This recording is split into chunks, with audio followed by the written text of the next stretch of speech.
Okay, so we're going to start covering product marketing.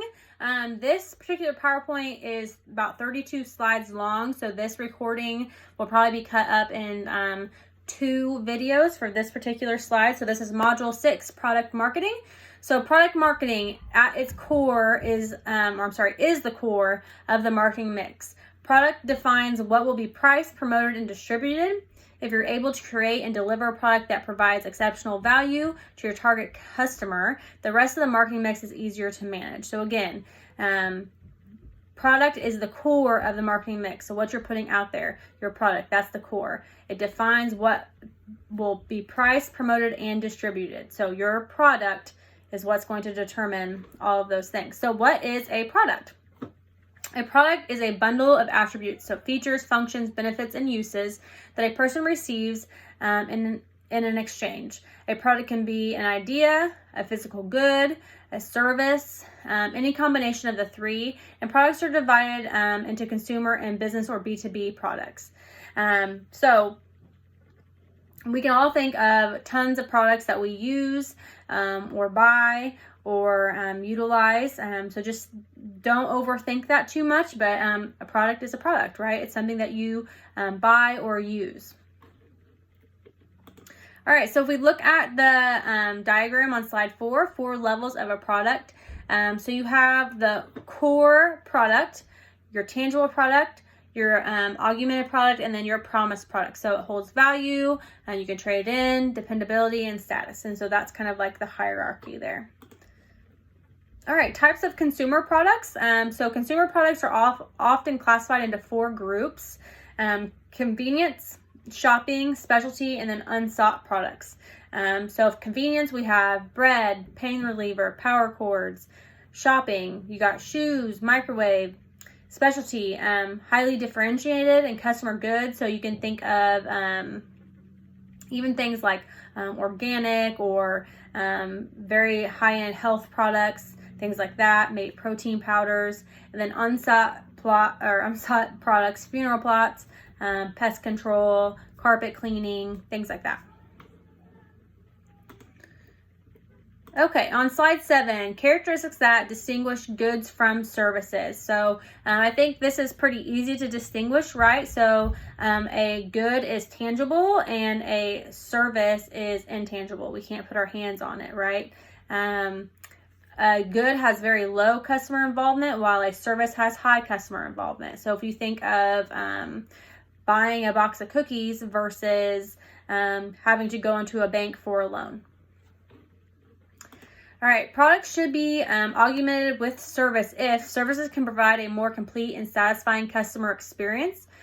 Service can increase the total revenue for each sale. So that is how, if your product would benefit from adding services to it, that's what you're going to want to do. Product marketing responsibilities. So define market needs or problems that the product should address.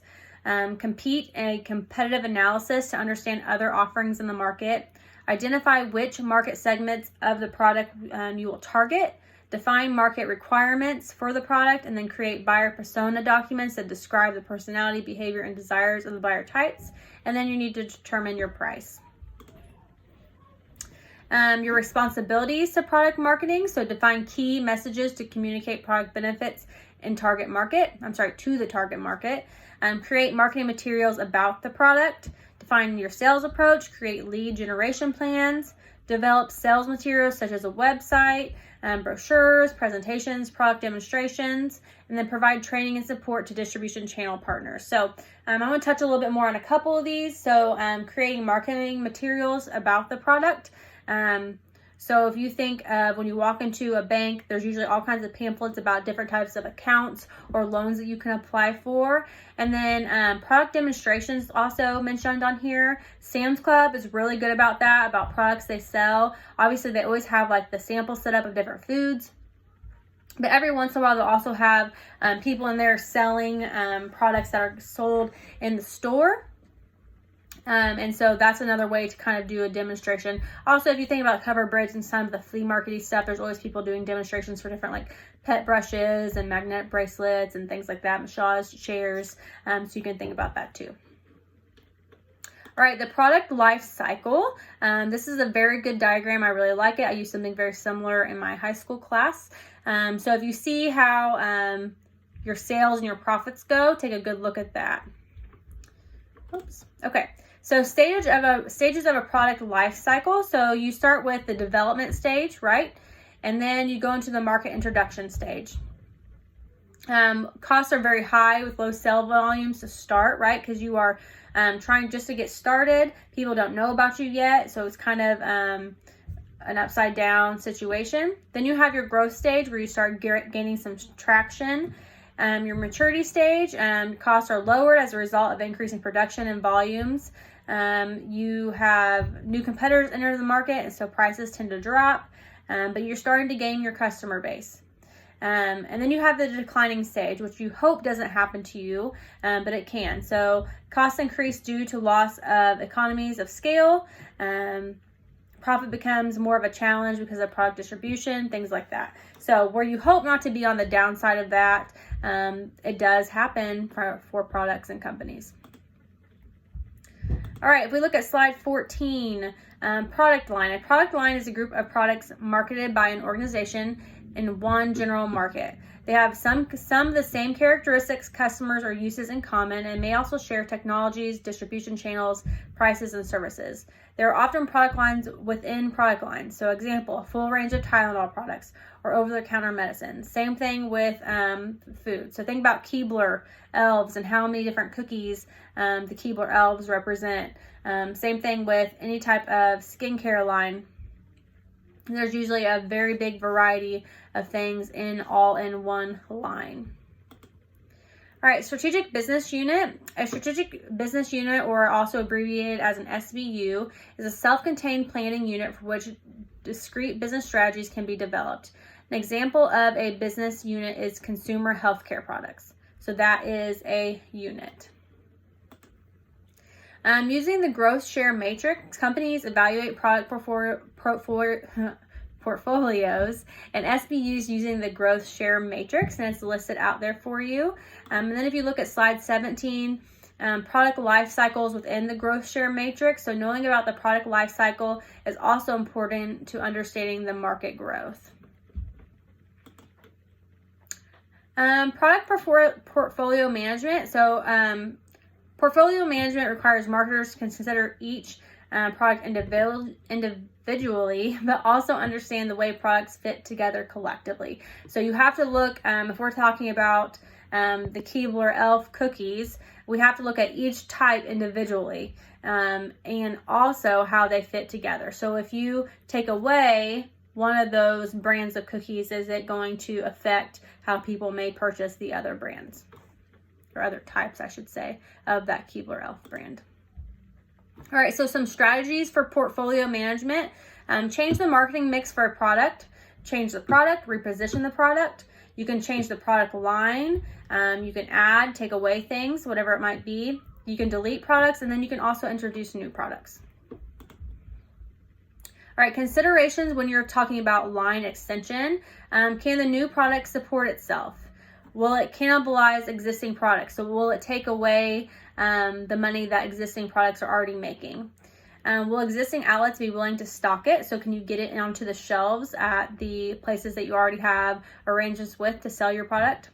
Will competitors fill the gap if we don't? So are they going to beat you to the punch if you don't do that? And then what will happen if you don't act? Is it going to affect your other products? Is someone going to take advantage of that? What will happen if you guys don't jump on that opportunity? Beyond line extension, you have product profiliation, brand extension, and then private branding. Reasons for product deletion. So if a product is losing money, if you're trying to simplify the line to help with customer confusion or to compete with your competitor, maybe the company's financial situation is in a little bit of jeopardy, so you need to delete a product. Problem products is too much management attention. So you're having problems with a specific product and it's taking up too much time, whether it be customer service or returns, refunds, all that kind of thing. And then also missed opportunity costs. New product development. So the internet has increased the pace and importance of new product development. New products have a greater risk but bring greater rewards as well. So then on slide 24, we have the product development process.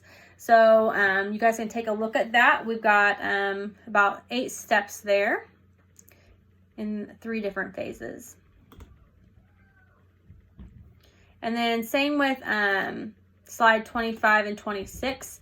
It is a continuation of that. So it gives you fuzzy front end versus NPD.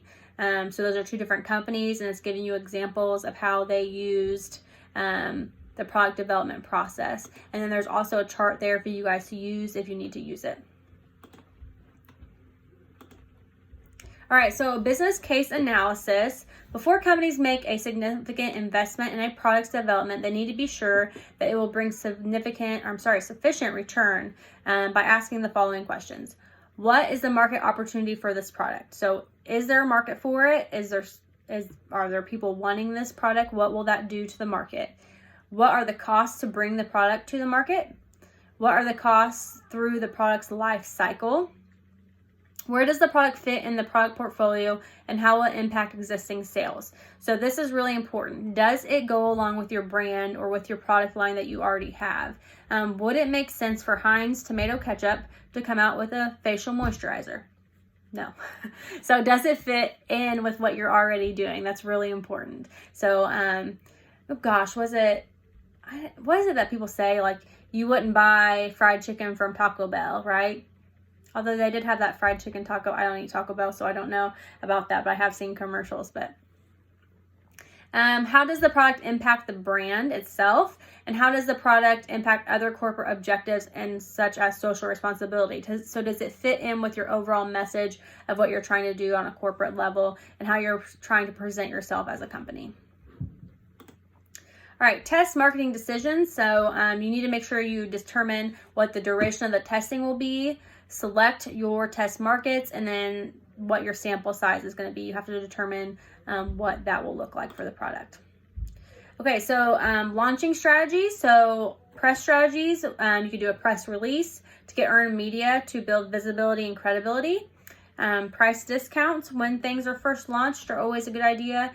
And then channel partner incentives to encourage partners to sell or distribute the new product. So say that Walmart is one of your distributors. What are you going to do for them to get them to put your product on the shelf?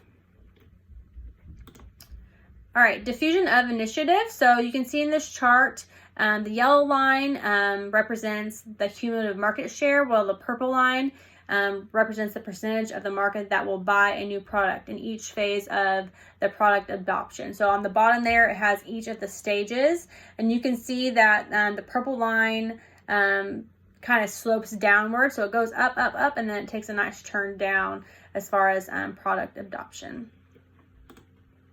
All right, so ways to improve product development. So a user-centered design, making sure you're understanding what your user wants. A lean startup methodology. So the company develops and launches its minimum visible product to a limited audience, so just a small group, maybe in a certain state or a couple different cities. And then captures market and user data. So how often did they buy it? What was their feedback? Did they purchase something similar because it was a different price point? Things like that. And then quickly uses that information to make any adjustments before you go much larger scale with your product. Okay, so I actually did this PowerPoint in one recording. So I'm going to take a quick break here and we will be right back.